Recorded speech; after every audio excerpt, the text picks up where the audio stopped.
Hey guys, welcome back to the channel. I wanted to make a video about this because my alliance is they're going all over the place with this. And I really wanted to make a video especially for them.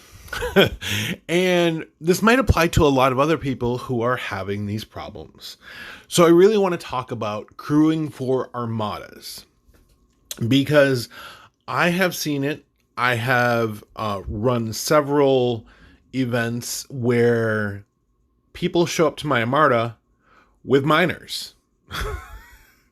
And nothing infuriates me more than seeing a chunk of health left on that Armada target and I have 3 players with minors on their ships. Does nothing for me. We could have won that Armada target. People could have taken less damage.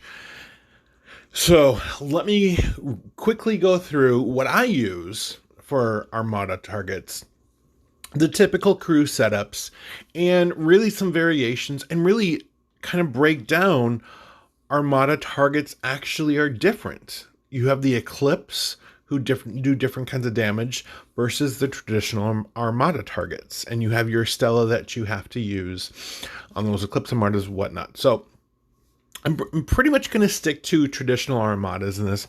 I will do a mention to Eclipse, but that is probably going to be a different story as well. So my Enterprise is sporting my typical Armada crew setup. We have Kirk, we have Khan, and we have Gorkin. The reason I'm doing this instead of and I of course could put DCS in here as well. DCS is another great fit. These are the 4 best fit that I found for the Enterprise. Like I could swap out Khan for DCS because they don't have the same effect, but their effect ability is very similar in itself. How every time you get hit, you increase either attack or critical chance. Actually, let me make sure, because I know I'm going to have some guys that say, it's not critical chance, it's critical attack.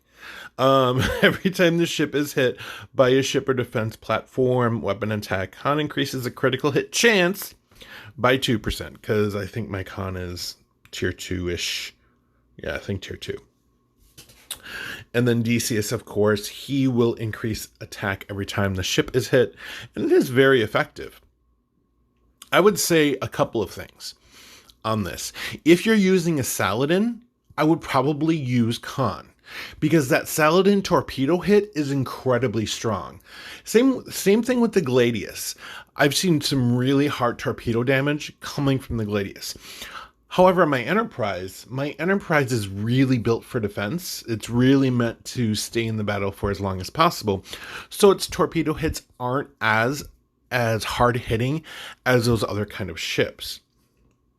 So I actually would probably put Decius in there, because Decius, he is going to, every time the ship gets hit by a weapon attack, he's going to increase weapon damage by 8%, which might make more of a difference for me.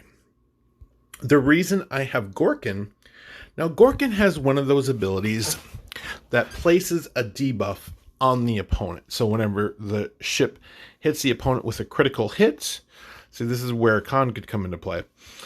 Gorkin has a 80% chance of causing a hull breach.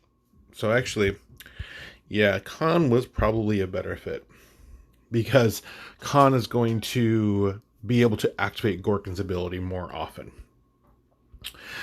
So when the ship hits the opponent with a critical hit, Gorkin has an 80% chance of causing a hull breach for 3 rounds on the opponent's ship. Now this is one of those shared abilities, hull breach and burning. They're shared by the entire Armada simply because you are putting a debuff on the opponent. Morale is not shared because morale is on your specific ship. I did some testing last night, and I did look through some battle reports, and I saw that Kirk's ability was activating without his morale. And as you can see, it needs morale to activate. Actually, that's his, looking at the wrong ability. This one. As long as the ship has morale, Kirk gives all officers on the ship a bonus of 40% to all their stats. And this was activating, and it wasn't showing that I had actually activated morale. But basically what's happening in those battle reports, if one person activates morale, it's not going to list every single person, just that one person. So if you see that happening, you just have to assume that your morale has activated during one of those rounds on your ship. So that's my basic crew setup that I use for all Armada targets. A lot of people are like, well, there's a better crew. What I am trying to simplify with my ships, as you guys can see, I know I'm still working on this crew. It's a hot mess. I'm trying to have very standard crew setups so I can just swap ships in. So I'm not constantly rebuilding my crew setups on all my ships. Yeah, this one is, I don't know what I'm going to do about I need another good setup here, and this one is kind of a hot mess. Still got to test it. I haven't played with it all that much, so we'll see what happens with it. So some variations that you can do, because a lot of officers don't work. So let's go in here. And I really want to talk about the low levels as well, because a lot of times the lower levels or free-to-play players, they kind of get lost in the transmission of everything we discuss, because we only usually talk about top tier. So what I see a lot of people doing, bring in Captain Kirk as a captain, Spock, and I want to say I see Khan, sometimes I see Decius, and that's a very basic crew setup. But if you're Spock, if his illogical ability is not at 400%, he's going to do very little effect for your ship. Now, there's a couple of things you can do to augment that until you get him up to that tier where he is triggering 400% regeneration to your shields. You can use, where are we? Right here. McCoy, you can put him on as your captain, and every time the ship gets hit by a weapon attack, that's not the ability I'm looking for, McCoy gives a bonus of 20% to all officer abilities of the officers on the bridge during combat. If you put them with Kirk and Spock on both sides, they're going to increase that. I think mine's increased to like 35 or 45% at tier 4. But he's also going to increase their ability. So he's going to augment that. Still, if your Spock is only 50% regenerating shields, it's not going to be a whole lot of augmentation. Maybe if it's 100%, it will definitely help.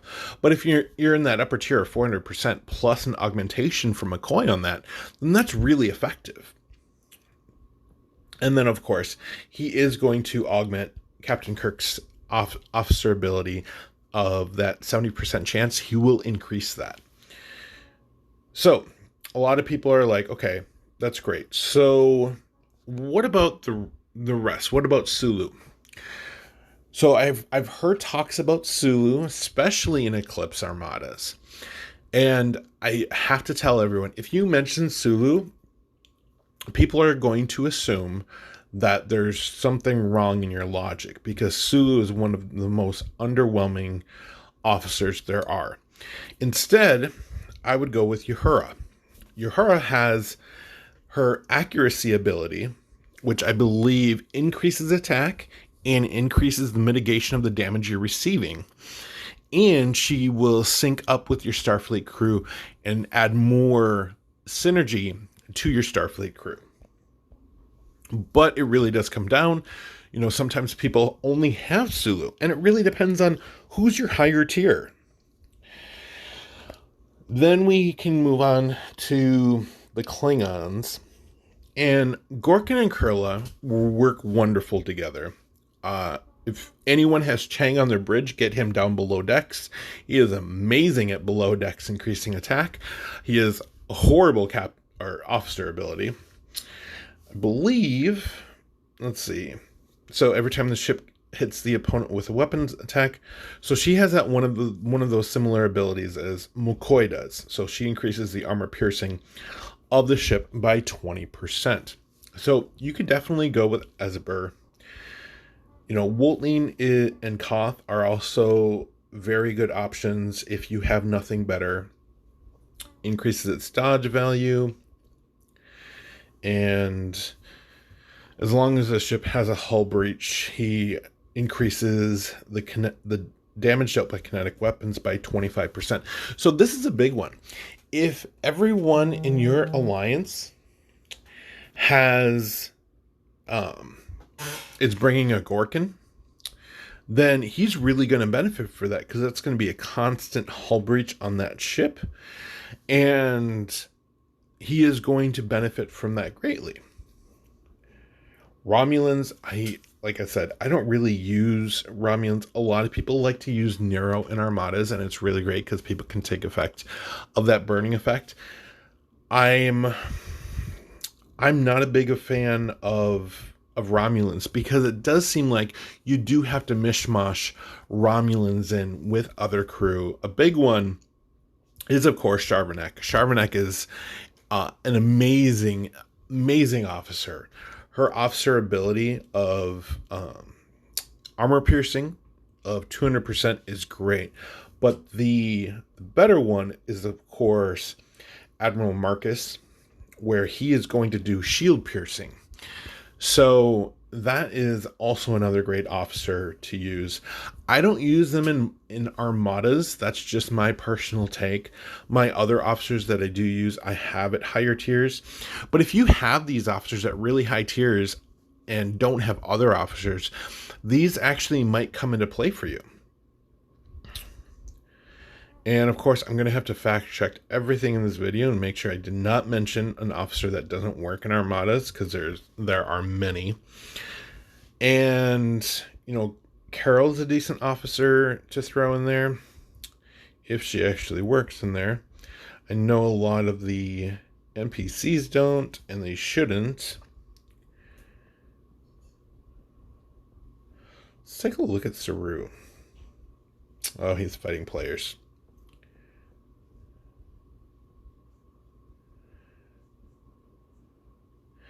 Believe for Eclipse Armadas, they crit a lot, and I believe I was using Gala a lot, and taking a lot of reduced damage from Eclipse Armadas.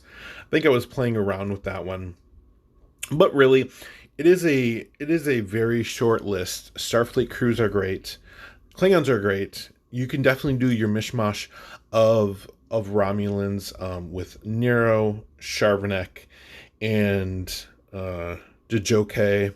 You could probably throw him in there, although I don't think he actually works. So if I did mention anyone in this video that didn't work, I am going to go ahead and scrub the list, and I will make sure to put that in the comments, or to pin a comment and remind everyone who does. I know Yuki doesn't work, and I know Moreau doesn't work. I know Pike does work. So yeah, it definitely can be a little bit difficult to get these crews down for Armadas.